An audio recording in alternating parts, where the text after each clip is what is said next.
শিলচর শহরতলি থেকে মাত্র 10 কিলোমিটার দূরে অবস্থিত শ্রীকুনা খাসিয়াটিলা উপজাতি এই অঞ্চলটিতে 20 থেকে 25টি পরিবার দীর্ঘদিন যাবৎ বসবাস করে আসছে।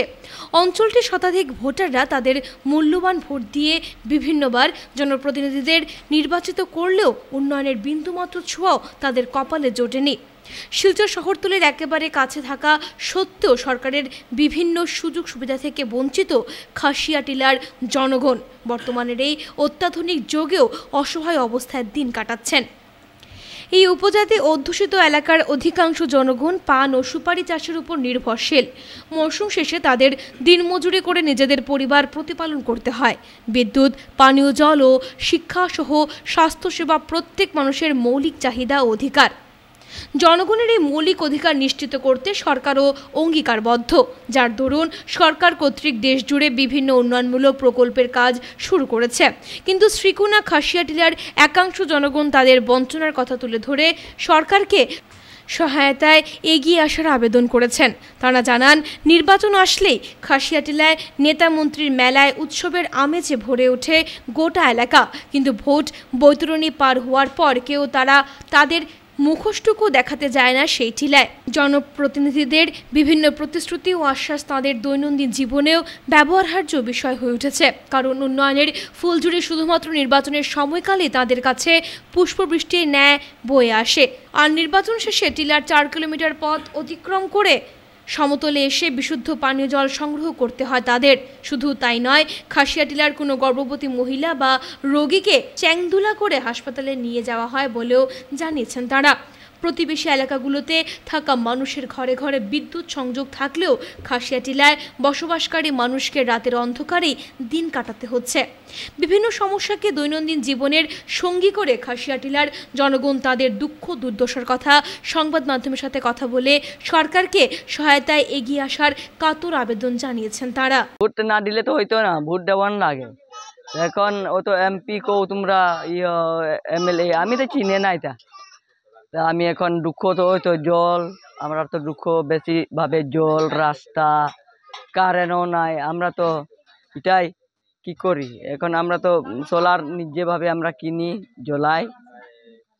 তো রাত বেরাত এটা বাজার আওয়া আবিও তো আমরা সমস্যা না, তো রাস্তা নাই।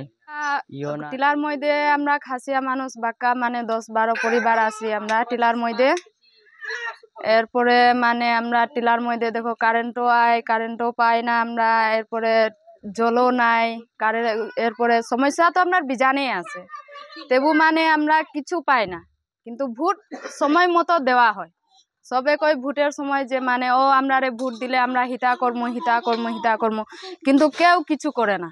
আমরা টিলার মধ্যে দেখো কারেন্ট উঠাইতে আসলো, এটা উঠাইছে না, রাস্তা বানাইতে আসলো, এটাও বানাইতে দিছে না। এরপরে মানে সমস্যা তো বিজানে আছে, অনেক সমস্যা আছে।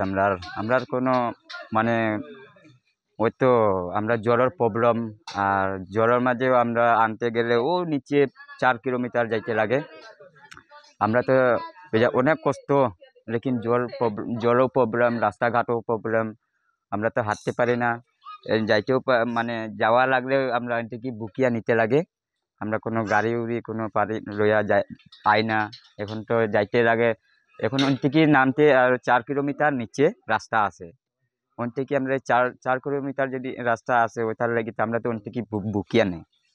ওইটার জন্যই আমরা প্রবলেম, মানে আপনার ঘরও পাই না, ওইটার জন্যই আমরা প্রবলেম। আর জলটা মেইন, জলটা তো পাওয়া যায় না। কারেন্ট তো ওই তো বুট পাইবার সময় ওই যেমনে যে সময় গেছে ও বুট আইবার সময়, ওই তো যে সময় এমএলএ বুট সময় তো কেউ আয় না। আবার এমনি পঞ্চায়েত মেম্বার মানে বুট হইলে আয়।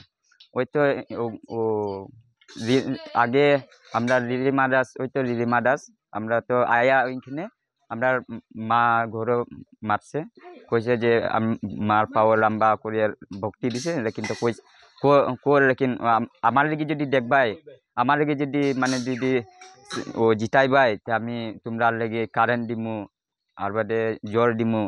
লেকিন তারা জিতবার পরে এখন প্রায় এখন 4 বছর থেকে এখনো পাইছি না। এমএলএ এমপির কিন্তু চিনি না, আমরা আজ পর্যন্ত দেখছি না এমপি কোনটা আর এমএলএ কোনটা, লেকিন প্রায় তো দেখছি পঞ্চায়েত মেম্বার এগুলো আমরা দেখছি। তো আবেদন ওই তো রাস্তাটাই আবেদন করবো আর এইটা কারেন্টটাই।